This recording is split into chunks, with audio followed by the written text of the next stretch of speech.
What is up, everybody? You know what time it is. It is time for Shooting the Shit Uncensored, baby. And you know it is your host, the dad bod god himself, the bald, the beard, the beautiful Piers Austin. And tonight, today, wherever you are listening, wherever you are finding us, I have a very special guest who's going to be making his return to Shooting the Shit Uncensored. But before we get into it, I want to take a quick pause for the cause, to thank those sponsors who help us keep these lights up on this bitch, because you know these colorful lights are expensive to run every day that I turn them on. But first up is healthvape.com. Now, ladies and gentlemen, Health Vape is your healthy vaping alternative. All of their products have no nicotine, no harmful or addictive chemicals, and they are vitamin infused. Guys, I am an ex-cigarette smoker. I'm now a vapor. Is that what you call it? I'm one of those douchebags that walk around Sydney chucking clouds up thinking that I'm not a smoker. The laws don't apply to me. It's vape. Regardless, my wife is busting my balls. She wants me to give it up. Health Vape is my road to getting off the vape, getting off everything. I'm waiting for my products to come in, guys. So if you're a cigarette smoker, you're a vapor, you want to get off it, this is your way to a healthier life. Check out healthvape.com. Use promo code MWAPOD to receive a 10% discount at your final purchase. Next is sleefs.com. That's SLEEFS, sleefs.com. Now, if you or someone you know is an athlete, you need to check out Sleeves, ladies and gentlemen. They have custom armbands, knee sleeves, compression pants, compression shorts, headbands, mouth guards, boots. Guys, they've even got dirty fucking boxes. And I have to say, these dirty boxes are the most comfortable boxes that I own. They sent me a bunch of them. I'm an active guy. I'm running around. They stay fresh. They stay nice and dry the entire day, guys. They are the most comfortable boxes you will ever find. So check out sleeves.com. You know what? Use promo code MWAPOD and we will give you an additional 10% off your final purchase when you head to sleeves.com and use that promo code. But guys, you know what? Everyone has been really patient with us. I have to say this. Everyone has been really patient with us. The Realm Network, we launched on there. Some shit went down, which wasn't anybody's fault. It just, shit happens. But now I am proud to announce, Vince Russo has already announced that the Realm Network is no more, ladies and gentlemen, but in its place takes the channel Attitude. Guys, you are going to get some amazing podcasts from amazing hosts. You will get the bunch of MWA's best hosts presenting to you, giving you our shows exclusively first at channel Attitude. You're going to get Shooting the Shit Uncensored. You are going to get Knights of the Gimmick Table with the Dead Presidents. You are going to get Killing the Business with Angel Medina, the former ECW original, alongside King Mega and Sexton. And you are also going to Get Funked, hosted by former WCW and TNA star Alan Kiwi Funk. Guys, head over to Channel Attitude. Become a subscriber today to get an exclusive first look at our content, what we bring you, because it is the best in the world, and we are working with the best in the world in what they do, guys. But, huge shout out to everything that's been going on at the MWA Podcast Network. We've got additional 3 live shows that we're putting out every single week for you guys. But look, without further ado, I'm going to bring out my guest at this time, the man, the myth, the legend, the voice, Kris Gale. Chris, I'll take the voice, Piers. I don't know about man, myth, and legend, though, particularly the man bit. Oh, well, I just got to try and build the ego up a little bit, because I know how humble you are, Chris. Mate, it's so good to be here. I actually just made sure I caught the start of the new season of SAS Australia just to be certain that you're not on it. So I guess I'm waiting for next season. Mate, I would no way belong in that. I would be bitching out in the first minute. I'd be like, I'm done. I'm out. Take my number, please. I was literally just watching The Masked Singer. And I have to say, like, I don't know if like Danny Minogue and what's it called? Jackie O are just trying to work everybody with some of the celebrities that they come out. Like, my wife loves this show, but I sit there and I'm like, really? Pink's going to be on Australia's version of The Masked Singer? Really, bro? Pink? That's in lockdown. I can give you a hot tip. Not only is he featuring on SAS Australia, but I guarantee that one of the Masked Singers is Sam Burgess. You can take that to the bank. Well, you know what? I would definitely like to check that out. But, man, getting into it, it's been a little bit of a crazy year, man. Like, wrestling has been on again. It's been off again. as far as commentating goes. But like, what is your, like, how has it been for you going in and out of lockdown time and time again? It must sort of throw the rhythm off when you get in front of those live crowds sometimes to do your thing.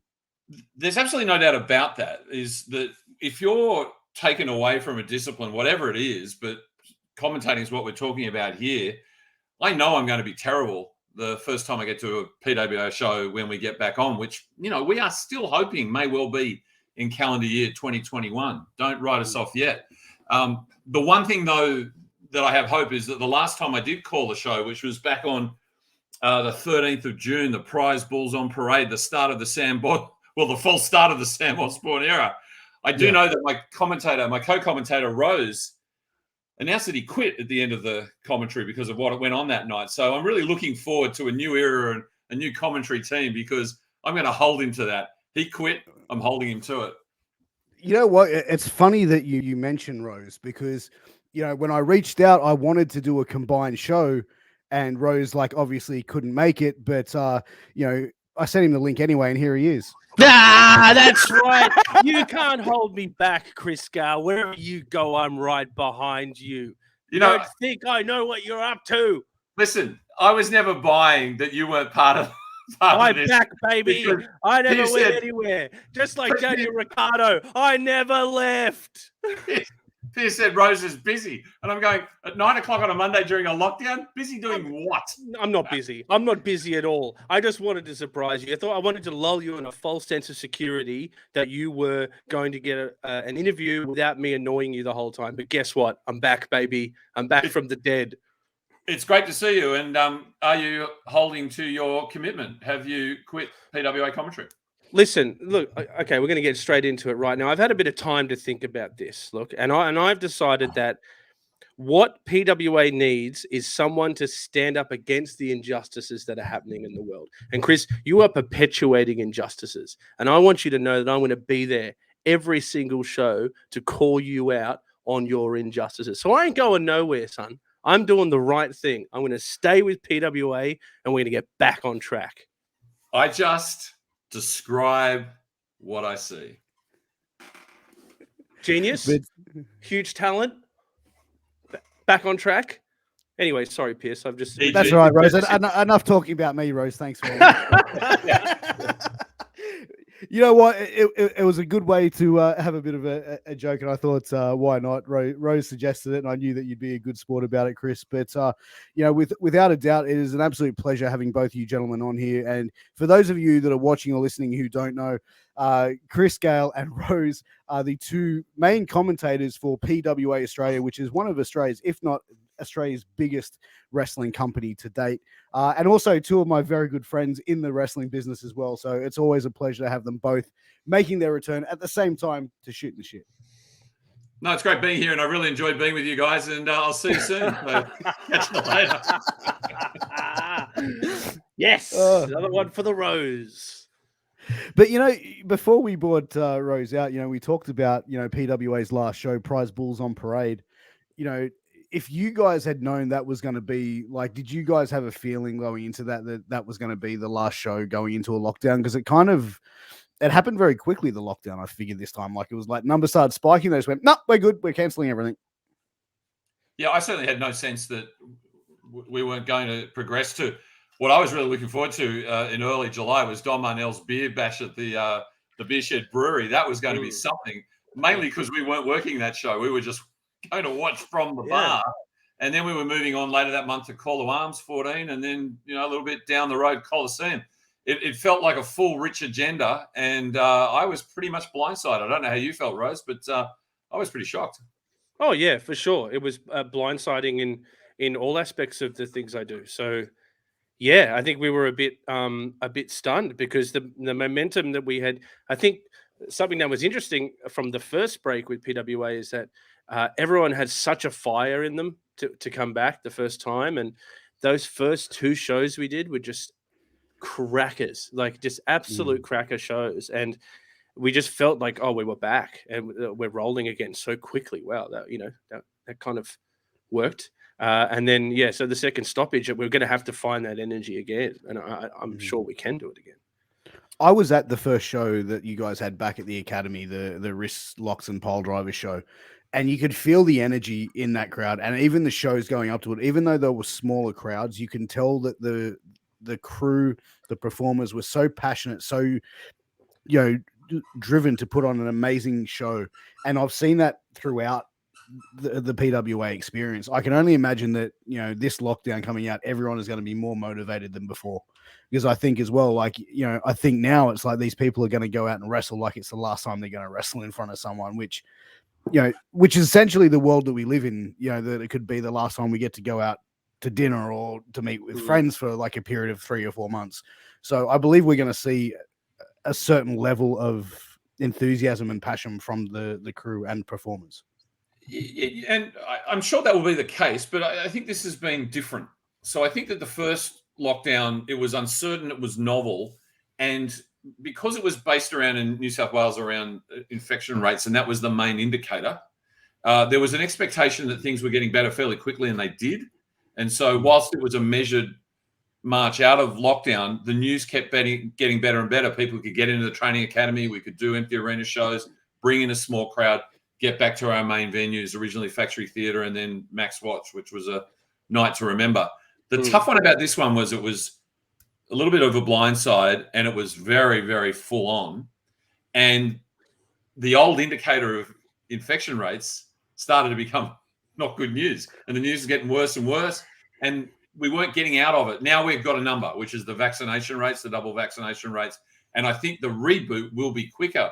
But I really feel for the performers who have had to really go to their own devices in order to be able to maintain the training, maintain the fitness. They're not able to work with their colleagues.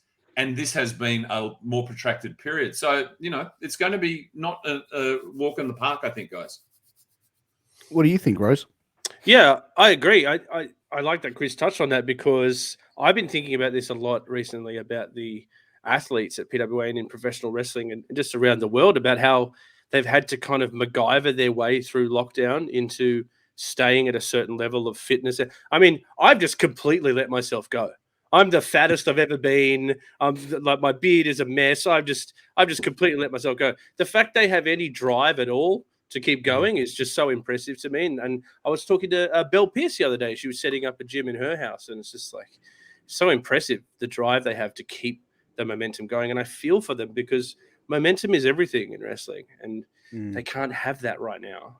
And it makes me sad, Yeah, I think it's hard, because I think even for the longest time, Australia was the place that were running shows, not just even like wrestling shows, but let's talk sporting events and even concerts to a certain degree at somewhat full capacity.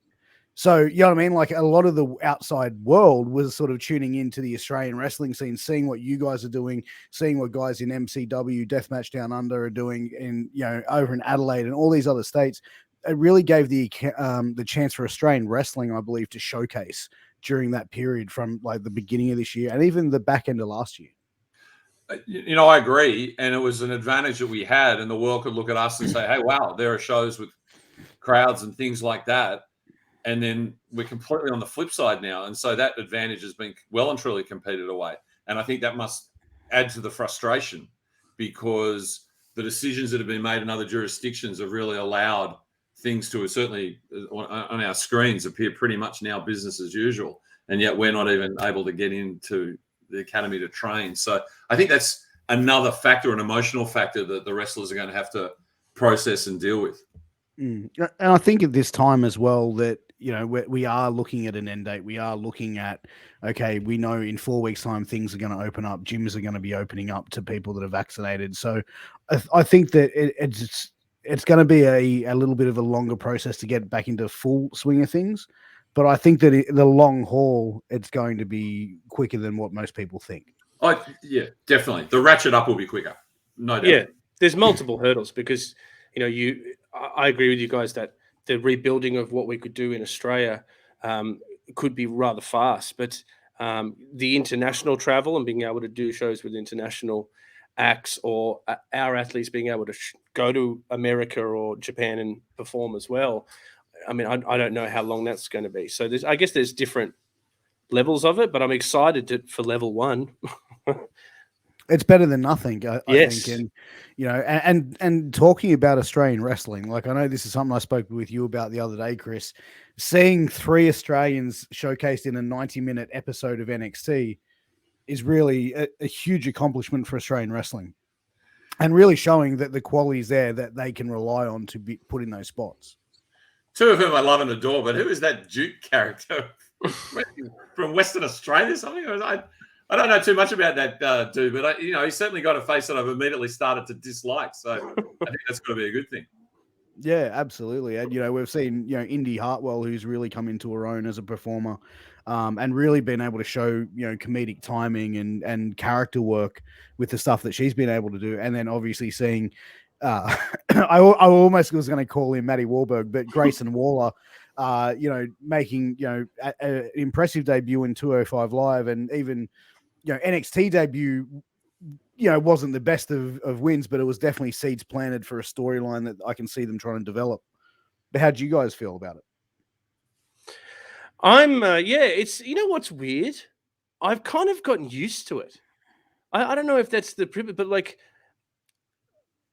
I remember Aussies in wrestling, like if I turned on like WWE at any time, used to be almost like a pipe dream when I was a kid. There was just no kind of, there was so few and far between opportunities. And now it's like you can just turn on the TV and Rhea Ripley's there, just killing it. And like you could, we've looked at all the amazing work the Iconics did, and like what Buddy Murphy did, and like it fit like Bronson did awesome stuff in NXT. We are so spoilt for choice now, and it makes me think of skateboarding, which is another big love of mine. There was a common thing for a long time that like the Brazilians were like the best skateboarders. Brazilians were like something about in the water in Brazil. They were just best at skateboarding. Yeah, for a long time, that was the vibe. And now it's starting to shift. And Japan is the place. Japan have just created their own culture, and they are just dominating skateboarding on an official level. But Australians are dominating it on a creative level. And I feel like that's kind of what's happening with wrestling here. The rest of the world's starting to go, hey, Australia's like cool and different and good. I honestly think Australia has some of the best women in wrestling, period. Like, absolutely. You look at some of the women's wrestling matches, and I'll even go to say, compared to like an AEW, I believe some of our talent is miles ahead of some of them. Charlie Evans, Jessica Troy, the like. By the way, Rose, I watched the Poppy Olsen story, so my knowledge of skating is greatly improved, but I'm not going to try and indulge you in anymore at this moment. As far as I've got one of those really, really big screens now, and can I just say, Grayson Waller looks absolutely magnificent on the high resolution LED screen. Absolutely. Yeah, 120 hertz, 4K, just gliding across your screen. You can see every dimple and every gleam coming off those beautiful pearly whites that he calls teeth, and just the high resolution of the Australian flag that he occasionally wears on his jacket on his entrance is absolutely wonderful. And boy, Chris. Didn't he find the camera quick? Isn't he good with the camera? Well, he found that quick. Well, I also noticed that he seemed to take as much of a liking to Vic Joseph as he does to you, as far as commentators go. And and his colleague McGinnis calls him braggadocious. I wish I'd thought of that myself, because I think that's Grayson to a T.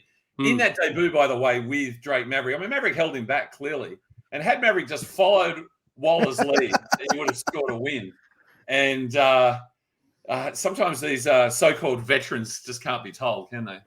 Well, for a second there, I thought, wow, the babes have really changed. Yeah. Wow. Which for our American audience is Grayson Waller's former tag team, the Babes. But Piers has got even better since we last spoke, because on last week's NXT at the Hens Lunch, the debut of Persia Parodi. Yeah, that's right. Yeah, we saw that. I was actually surprised that they changed her name, because I just feel like, I don't know, like I can see a crowd chanting SDL. You know what I mean? Like I can see her being like a big fan favorite. And I've told like people in the States, wait until you see Steph DeLander. Right. Like I believe, honestly, she is going to just absolutely, what Rhea Ripley has done has been amazing. I think what Steph's going to do is on a whole nother level. I think she's got a very unique look. the way that she carries herself in the ring, and also the way that she presents herself and carries herself as a person as well, I think she's going to go on to do massive things over there. Yeah, she's a powerhouse, and she's also someone that I Straight can from Australia. see. Yeah, I can see people in WWE just going, "Wow, she fits exactly what we want." There's just so much potential for her to do stuff, and also she's hilarious. Like she had one line in that promo where they cut to her and said, "Oh, you came all the way here from Australia for the wedding?" And she goes, "No, I just came for Disneyland," and it was just so real, and I just was like, "Yes." They let it could be naturally Australian funny, which the Iconics kind of pioneered in WWE. They changed a lot of people's minds, I feel, about just being Aussie and being funny because of it. You know what, the Iconics, like when I speak to some people that are like, you know, retired wrestlers and stuff, they're not big fans of theirs for their in-ring stuff, but they really put over their character stuff, their comedic stuff. At the start, like I had some people in the States going, I just don't get how are they being funny? I'm like, it's it's Australian humor that like sometimes just go straight over the head of people from other countries, because we are very, I think, there's a lot of sarcasm in Australian humor, and I think with some of their delivery, it may have gone over some of their heads, because some people were just going like, I don't get it. But up near the end there, I think that, you know, Billie Kay was probably one of the most entertaining and over performers that they had, you know, on the main roster, especially for someone who wasn't necessarily wrestling every week, but being involved character wise. Yeah, which is just as big. And I got a chance to read her resume, and it was very impressive. that Rumble where she was trying to join like different groups all the way through the Rumble as people were coming out, that was so good. Yeah, I thought it was great. By the way, Steph went online and said that Perotti is grandparents' name. Yeah, it's a family name. It's a family name. Yeah, I saw that. So at least it has some sort of meaning. But you know, what did you guys think when you saw Bronson Reed being released from WWE? I mean, I have an opinion on, I think, why WWE would be cutting a lot of stars right now, if that's the question. But Bronson Reed in particular, I mean, I'm biased because I've seen him wrestle in PWA and be an incredible champion and all that stuff. I think he deserves the world. So, of course, I would be bummed about that. But I also understand from even working on a small scale with PWA just how complicated these things can be. And like there could be a million reasons why it didn't work out. A million reasons. I don't know. Yeah. I mean, I was really disappointed because I was really, really enjoying his work. I was also still trying to work out exactly what town in South Australia is from. I could never quite catch it. But I obviously they played with a few things, you know, the thick boy thing, you know, the colossal Bronson Reed. Yeah. But I love little things like the stamp on the steel stairs and the camera going at the Dutch angle. I thought that was terrific. And, you know, gosh, I loved it when Barrett yelled tsunami. And I thought he was really, really adding value. And I think he was definitely rocked by the announcement. And but I love where he ended up saying, you know, I'm not done and I'm going to go on to bigger and better things. And I support him in that. But I thought he made every post a winner. I really did. And it was really, really disappointing to see him go. And also, when he won the North American Championship, they did a collage from his career, and it included a picture from the cage match where he surrendered the belt to Ugg that we got the opportunity to call. And, you know, I felt proud. I felt proud to be part of his story in a small way. A bigger way than Rose's contribution, but still a small way relative to everyone else. Okay, maybe I will quit. I kind of feel like, you know, with Bronson Reed, he's the one guy that out of a lot of the releases and stuff, people that they let walk out the door, that he'll be the one that they regret in about a year to 2 years' time. I honestly, I think he could go over to Japan and be an absolute monster killer. I think he could go to anywhere and be a monster killer. Like one of the rumors that I heard, and I don't know how true it is, but someone saw him at a SmackDown taping and went, I thought he was taller.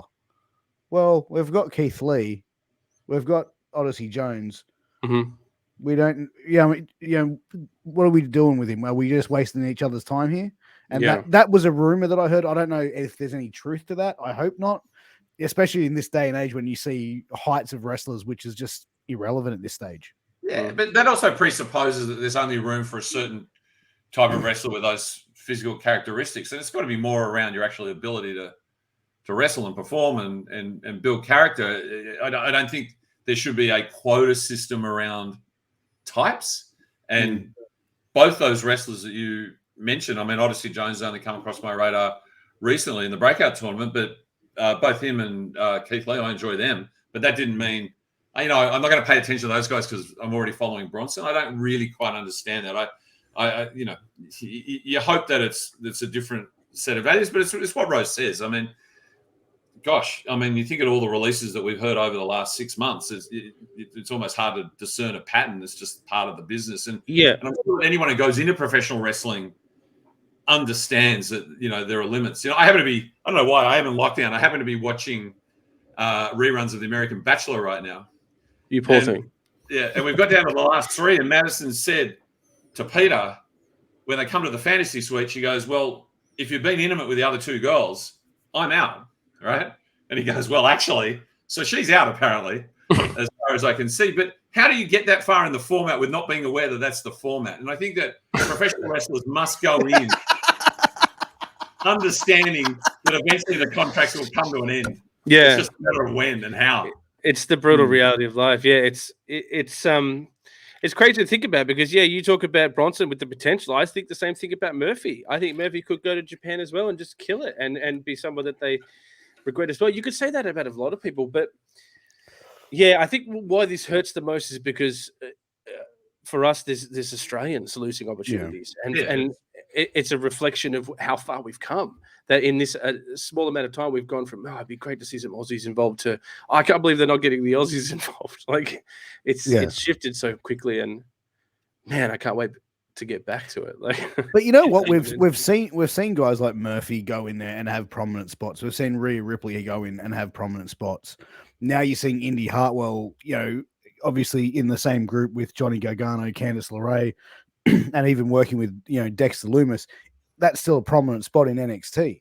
So there are value that people are adding there. And even Bronson Reed and the Iconics, before that they were released or let go, they were in prominent spots. They were given opportunities. And I honestly think Bronson knocked out every opportunity out of the park. I was invested in him. I watch wrestling and most of the time it's me on my phone going, okay. When Bronson was on, and yes, because he's Australian, I did pay probably more attention, but I enjoyed his work in NXT. I thought it was great. I understood why they had to change his name, but even then, Bronson Reed was someone who really came out, and I honestly thought he was going to be like the main eventer on NXT. Yeah, he had that trajectory of a strong face. He could defend himself. He could be good intentioned and not get beat up all the time. He could work with other people and form teams and be efficient quickly. He had a bit of a Samoa Joe kind of vibe like that about him, is that he was someone of good who could defend themselves. I don't know if that's a thing. I don't know. Who knows what they're doing? Speaking of which, Samoa Joe's had to surrender the belt, apparently. Got an injury announced today. Yeah, he's given up the NXT belt. And your reference to Indy Hartwell reminds us that within less than 48 hours, Index is a thing. And boy, I sent them a hamper. I just hope it gets there. Yeah. You put Nutella and Vegemite in that, of course. I'm sure under normal circumstances I would have been invited, but anyway. Oh yeah, we would have. We would totally been there if they were allowed it. By the way, I can see Dexter and Grayson as a tag team. They got the same hairstyle. Exactly. Well, they could share hairstylists. Jesus. But, as far as like what we're seeing in Australian wrestling now, who do you think is the next bunch of Australian talent that we have here that could potentially be going over and getting signed? Well, I think we touched on it before. The easiest place to start is the wealth of female talent we have in this country. Like they are all so good, and I think when the doors open, there should be companies all around the world scrambling to get that kind of talent involved. The Jessica Troys and the Charlie Evans and the Shazza McKenzies and the Belle Pierces, like all these people that we got to see in PWA that crush it. I think they have huge potential. So that's where I would start in my brain. But also, I think people have forgotten during this second lockdown that the Osborne era just began. And Sam Osborne is, like, to me, he seems untouchable right now. Like he's on another level. Yeah. He's also the champion, quite rightly so. But I mean, I concur with everything Rose says there. I mean, the female wrestler who's progressed the most in my time with definitely say would be Jess in terms of where she was when I first saw her perform to now. And, Rose mentioned the word trajectory, and hers is, skyrocketing. And I think, again, in that match with Osborne, it was outstanding. The death match she had with Charlie a little bit earlier in the year just turned heads. We can't forget the work of the Velocities in their match against Aussie Open this year, which, really got some global attention. And the commitment that those guys put in, and they gave the audience more than the audience asked for on that particular night. And you can keep going on, because I think one of the things that Rose and I have really marveled at is the diversity in the talent in terms of background and in terms of where they fit in the picture. It's, they're not all one type of wrestler. One thing I love about PWA is that we're just not a company full of angry characters. Mm-hmm. Yeah. Like that grates after a while. Who can growl the most, or who can yell and be angry? Who can do the best Triple H impression? Well, we know who's the angriest. That's Rose. And I win every time.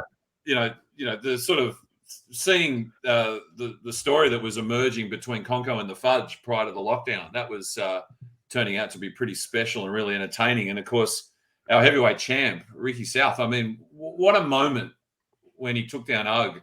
I can still actually feel the factory theatre lifting as everyone leapt to their feet. And I know my colleague here was particularly emotional. Yeah, and I had to carry him for the rest of the night. Oh, I was a mess. Which is no mean feat if you've seen him in the flesh.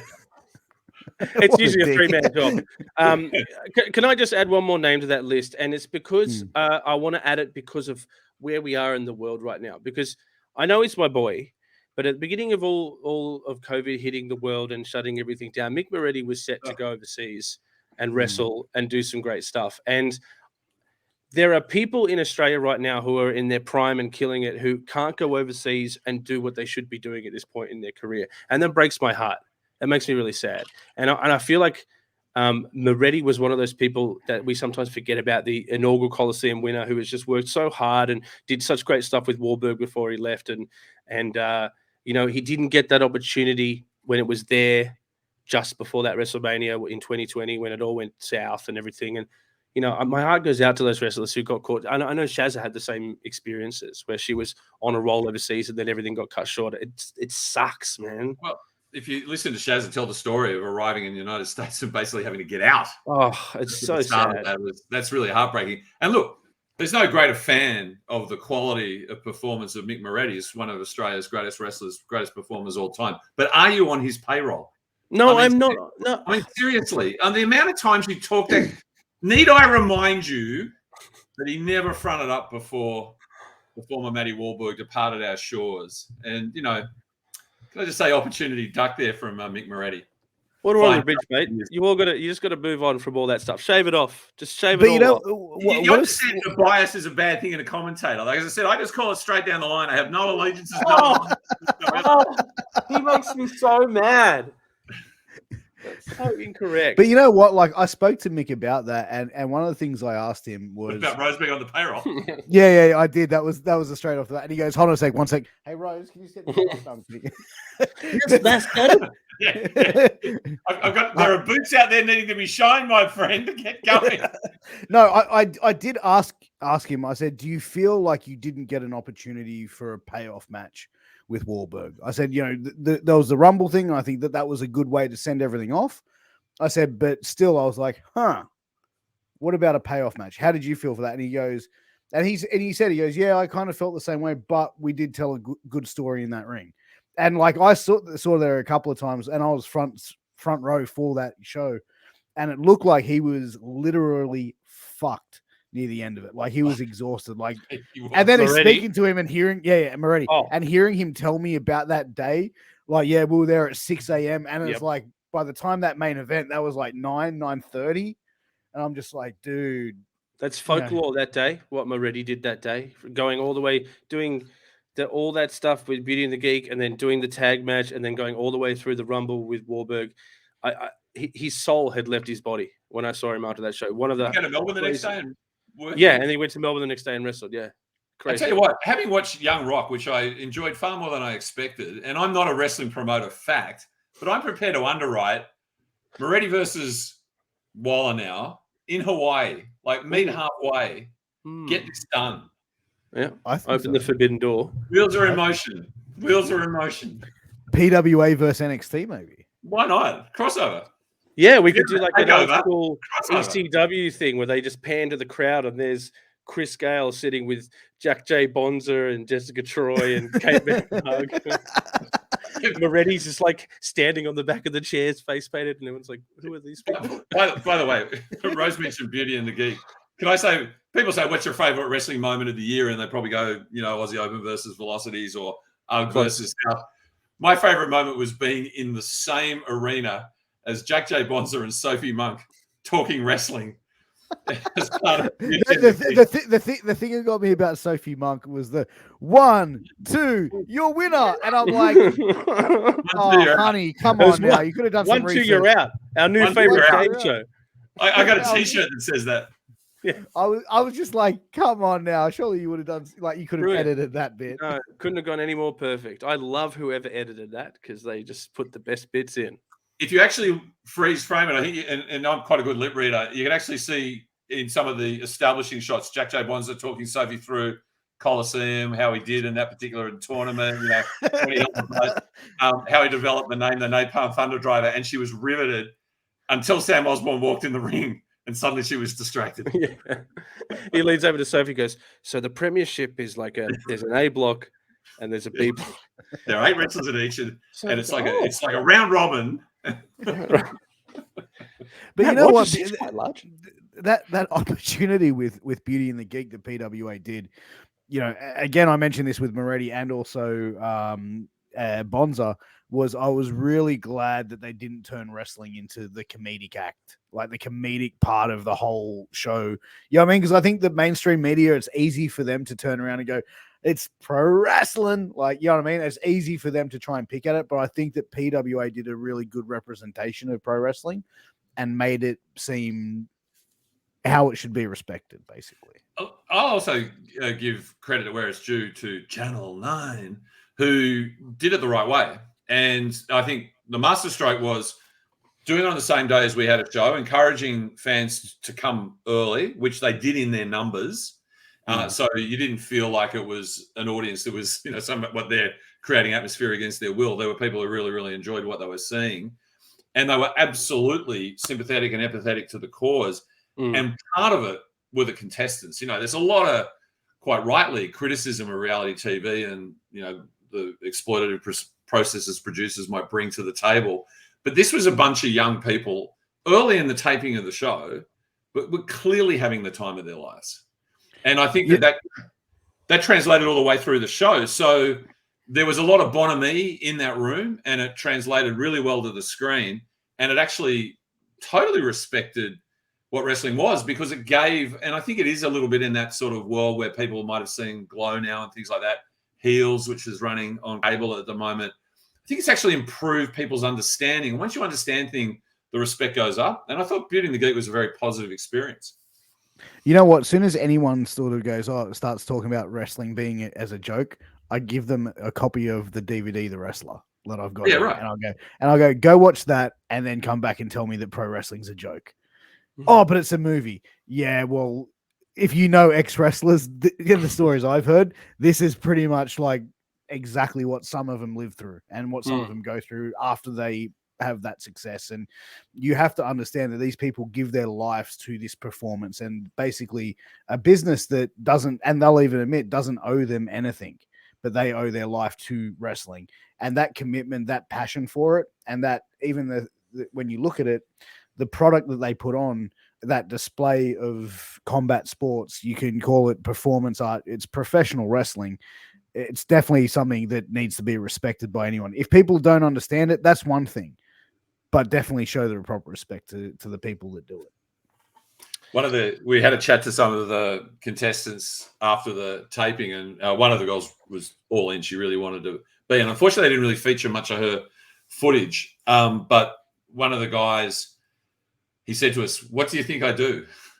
I said, "Astrophysicist." And he goes, "Maths tutor." But They were such good kids, and it was a really, really great day. Yeah, coming in, it was genuinely exciting to see it on the screen. Yeah, it was exciting. I think another reason why it worked is because on a simple level, they put it in a challenge format. So introducing wrestling to the show was, this is your challenge for today. This is not going to be like Bonds' speech at the beginning. Like, this is going to be the hardest thing you've ever done. No, like, he's not bullshitting you. This is going to be hard. Bonds was great. Oh, he's amazing. The thing I liked, what I found out when I spoke to Bonza, and I interviewed Bonza straight after the Beauty and the Geek episode, and I said, how much time did you get to go in training with him? Because I can imagine you didn't get time to get him to do like 5,000 Hindu squats and 7,000 steps. And he's like, 15 minutes per couple. That's it. And I was just like, pretty damn good. Pretty damn good. And it shows the talent of, the trainers, Moretti. And I love when he gave the result. He goes, walking in here this morning, I had very low expectations, right? Which is actually what he says to me and Rose before every show. That's the first thing he ever said to me. and afterwards, when he's watched back the tape, he goes, well, my expectations were realized. So that's what I love about the guy. It gives you a lot of confidence. But my wife watched it, and when she's like, why is that guy standing with his hands behind his back like that? So intimidating. It's very polite. And she's like, he looks like he's such a mean person. I'm like, Bonza? No. And then I started laughing because I like popped my head into how he was on the TV. I go, no, he's in gimmick. I'm like, he's in I'll kill you mode. Yeah. Exactly. No, it was great. I thought everyone did really, really good. It was very funny and surreal in many ways. The other great highlight, even though they tended to use the same shot, was Ricky and AJ Istria were on the bell, and Istria was all in. Like he was jumping to his feet and hitting the bell and screaming or whatever. So he featured heavily. So much so that Ricky got kind of obscured out of the shot. But my heart kind of went out for the wrestling guy that they had on the show. The guy, one of the geeks who was like dressed up in the John Cena gimmick and stuff like that. And it was because the first episode I watched was the PWA episode. I didn't watch the episode prior. And my wife's going, oh, poor such and such. I'm like, why? Oh, he's a huge wrestling geek. I used to come out in all the John Cena shirts and shit. And I'm like, that sucks for him, man. That dude was a doctor, and he and his partner were the first couple of eliminated because the wrestling episode ran early in the sequence. So he really missed out by one show.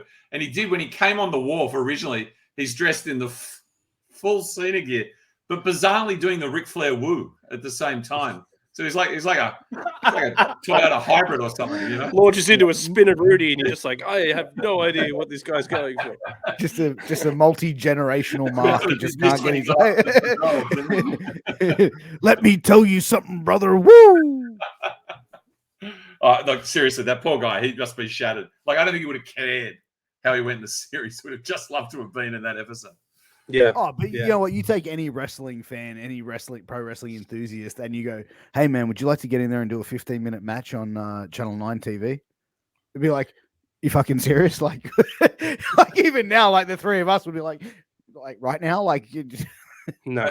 And I must give props to Moretti. There are a number of things he said live that could not be used on a family time slot, but he was very, very quick whenever the wrestlers were trying to talk a bit of smack at him. He's very good. He's one of the fastest dudes. He's so fast. Really good. Because I think, Rose, you told me a couple of lines on the day that Moretti said, and you were like, oh, you got to check this out. And when an episode came on, I remember what you told me, and I'm sitting there going, come on, let's hear it. Let's hear it. No, it would never make it on television, but man, that guy is quick. He is so fast with his comebacks. Hey, you guys got me thinking about this.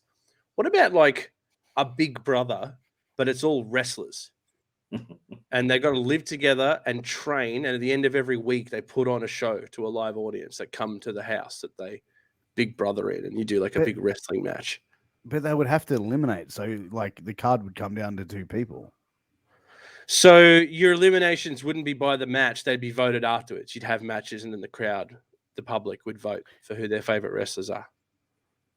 So I kind of like it. One thing wrestling fans like, it's telling wrestlers whether they're good at wrestling or not. Every fan loves doing that. But you know what? It's funny because what they could do is it's kind of like taking a mix of the Ultimate Fighter and Legends House, right? And just Yeah. mixing it together and saying like, I reckon it could be done.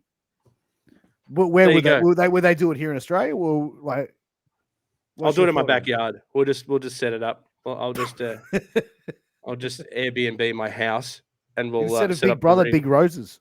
Yeah. Everyone just comes in. It's like, okay, that's your tent right there, brother. That's your side of the fridge. I think it could be a good. It'd be an entertaining show to do. Like, I can see him definitely doing it. Like, but I think definitely something in the US. But like, yeah, I think that they probably have a bit more of a. I don't know. Like, I don't know. I reckon they could do it in Australia, but like, I think it would be hard, not knowing, like, putting it in like a time slot for like primetime television. Like, would a primetime audience know who a majority of Australian wrestlers are? That's where I would think about it. But anything's possible. Well, I mean, you should do something like where it's just like the latest series of Big Brother, and unbeknownst to everybody, all the contestants are professional wrestlers. And you've got that blurring of fiction and reality going on right there. And I mean, there'd be some big characters in there, and people are just going. But could you imagine? These guys really know how to perform in this house, you know. But the only thing is that you have to be in gimmick 24 hours a day. That's right. Absolutely. Right. So you put 12 people in a house, and 4 of them are faking it. And you got to figure out which 4 are lying. I don't think you can just make out that these are members of the general population and one of them is Big Fudge walking around. Oh, I've taken wrestlers completely out of it now. I just want 12 random people in a house and 4 of them are completely lying about their lives. And we have to figure out which ones are lying. Well, you know what? Is that a great idea? Can you imagine Fudge, though, in a Big Brother situation? Good morning. How are you? Hello, Big Brother. How are you? Very good to see you, Big Brother. But you know what? I think like by having the pro wrestling Big Brother, it'd be funny because it's like if anyone breaks kayfabe, then like they get penalized. Like, that's right. It's like the whole. It's like, oh shit, I just broke. It was like, would you like a slice of toast? Oh fuck, you're the heel. Shit. Oh fuck, shit. Double penalty. You have to do 150 push-ups. I don't care what you had for breakfast. The big booker is not impressed.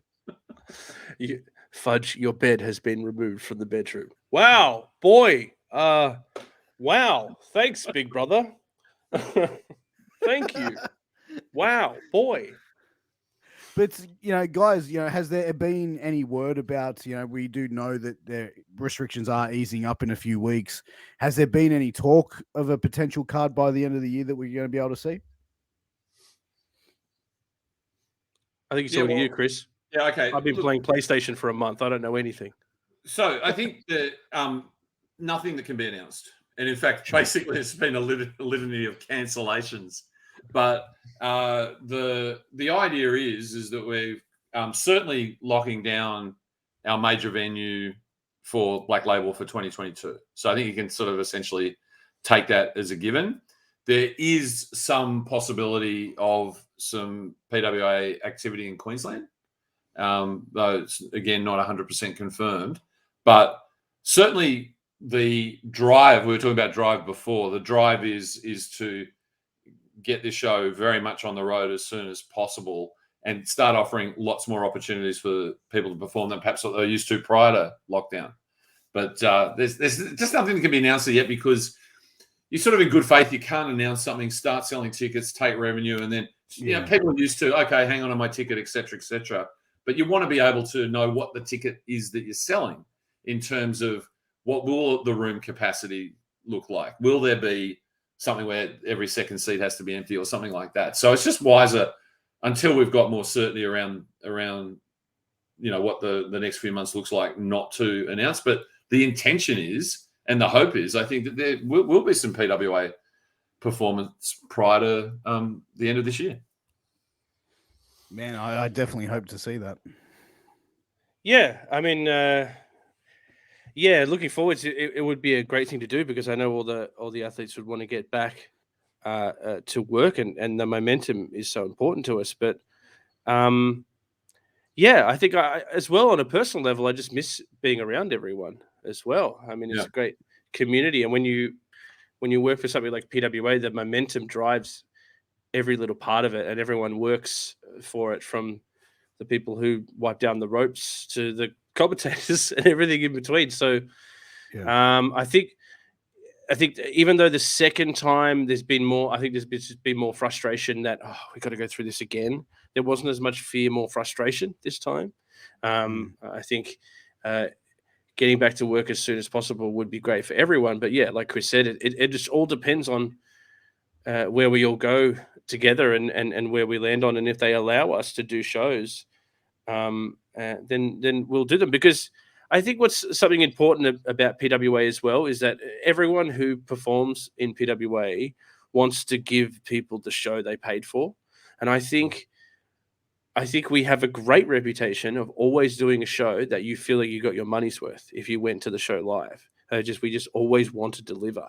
And like Kris said, announcing something like Coliseum and not being able to do it hurts everyone in PWA way more than it will ever hurt the fans, because they just it sucks to be able to have to announce something and not be able to deliver on it. It's something that we love doing. We hold important in PWA. So it sucks when we do that, and we don't want to do that and let the fans down. We want to announce something and stick to it and deliver like we did the first time. I agree with what Rose says. I miss being around the guys, Osborne, Marnell, Ketis, referee Ando, those type of guys. Me? But you, it's a conspiracy. You've got some experience to bring on this. I mean, you're working Big Bash, and I know cricket, they've rolled out a plan, haven't they, with some assumptions, haven't they? So cricket is the big thing is the Ashes this year. So I'm sure cricket is all guns ahead from wanting to do stuff. But from my perspective, where we currently sit in November, looks like the first time we might have cricket games with crowds. But I am nowhere near the top of making that decision. We're informed when we're informed. So that's the hope. But cricket stops for no man. I guess there's probably, let's assume that publicly discussed double vaccination target of New South Wales 70% is a fairly key date, and everyone's projecting 18th of October. Yeah, mid-October. Yeah, and I think your window for PWO shows and other sorts of entertainment, unless it's a very specific thing like sport, kind of closes around mid-December because you're going to the Christmas mode. So I think you'd be looking at mid-November to mid-December. Certain things being done, you can hopefully pull the trigger round about mid to late October. So you've got a lead time to sell tickets and so forth. So I think that would be the general idea. Kris, are we still going to get to go to our KISS concert? That's what I want to know. 1st of April 2022, my friend, it's been rescheduled. Paul Stanley got COVID. Oh no, Paul Stanley got COVID. It's nothing worse than Paul Stanley coming out and going, people. Doesn't work. Are you ready to cough? I saw Snoop Dogg got announced for next year, and that's Snoop Dogg's announced. First time I saw Snoop Dogg was at the Enmore Theatre in Sydney, and he walked out in his customised Snoop Dogg American football top. Of course, had a big blunt blazing, and he walked up the microphone and he just leaned in and went, "Yeah," and the crowd erupted, and that's pretty much all I remember from that gig. That was all you really needed. The rest was just kind of, cherry on the top type stuff. It was just that start was extraordinary. If there's anyone who's going to bring us back to life as a society, it's Snoop Dogg. Well, Snoop Lion, isn't it? Or is he going back to? No, I think that was just a phase. Yeah, he was hanging out with his reggae phase. It's like how my dad listened to Usher for a month once. That was his Snoop Lion phase. It was quite controversial. I watched the documentary. He was hanging out with guys like Diplo in Jamaica, and a lot of the local musicians weren't buying it for a second. And it's actually quite an entertaining documentary. I could go and get you the Snoop Lion one and only album. Okay, go. Yeah. Here we go. No, he's off. Here he goes, ladies and gentlemen. He's off. Oh my God, he's going to fall. Look at his collection, guys. Look how good that collection is. That is a massive album collection. I didn't actually mean go, Kris. No, I love that he's got it all in alphabetical order. Yeah, every drawer is full of CDs as well. It's like the craziest music collection ever. Rock and roll. Yeah, here we go. Yeah. And look how pristine that looks too. Yeah. Oh, man. Yeah. That's amazing. But guys, look, we are getting to that 1 hour mark, and I do want to be respectful of your time. But guys, where can everyone find you guys on social media? Where can everyone support you guys? Do you guys have merch available as well? Oh, we don't have merch, but we do have this. This is actually, I don't know if we've ever shown this publicly, but this was the last show. The last show. Don't call it a cancel. I think that show we did as the first COVID hit, and we did that empty arena show. We got out my boy Mick Moretti to design us a T-shirt, and here it is. I have it framed. There's only 2 in history made. Hang on, I'll try and get this right. That's cool. Kris and Rose, the voices of PWA, and it's Moretti about to knock me senseless. And how much does Kris look like Jay Leno? I was just That's a pretty that. good Jay Leno. Yeah, well, you look like Zach Galifianakis, so I don't know what you're talking about. I'll take that. That's awesome, man. That Yeah. is an awesome little... So Kris has one and I have one. So we do have merch, but we just Not for never sale. thought to sell it. We thought it'd be too up ourselves. Nah, man, get it out, brother. What's my Twitter? At Andrew Rose Knows, KNOWS. Come say hi. Mine is at Kris, which is KRIS Gale. So KRISGALE 11 at Kris Gale 11. There you go, guys. Huge shout out to our sponsors, healthvape.com and sleeves.com. Use promo code MWA at checkout to get a 10% discount. Guys, thank you so much for coming on the show. It's always a pleasure talking to you guys and getting to sort of chop it up with you, especially on the show. Hey, Piers, an absolute thrill. And guess what, brother? What's I that, brother? subscribed today. To Hey, there you go. I'm already signed up. Oh, look at that. Piers, thank you so much for having us on on your show. I love coming on. You're a very nice man. Thank you for letting me ruin Chris's night. Yeah. I think it made the night. But Did guys, it make your night, Kris? I simply go back to 2 words that you talk about having things framed on your wall. I got it framed in my bedroom, and those words are simply, I quit. 1, 2, you're out. That's it. But guys, huge shout out to our sponsors, and also Yeah. a huge shout out to Vince Russo and Channel Attitude, where you can get an exclusive first look at this show and Nights of the Gimmick Table and Get Funked and Killing the Business. Check it all out. But you can also find MWA Podcast Network on YouTube and all podcast platforms and on Twitch. So make sure you head over, give us a subscribe, give us a like, give us a share. But until next time, we're going to see you very, very soon. Take care, guys. Peace.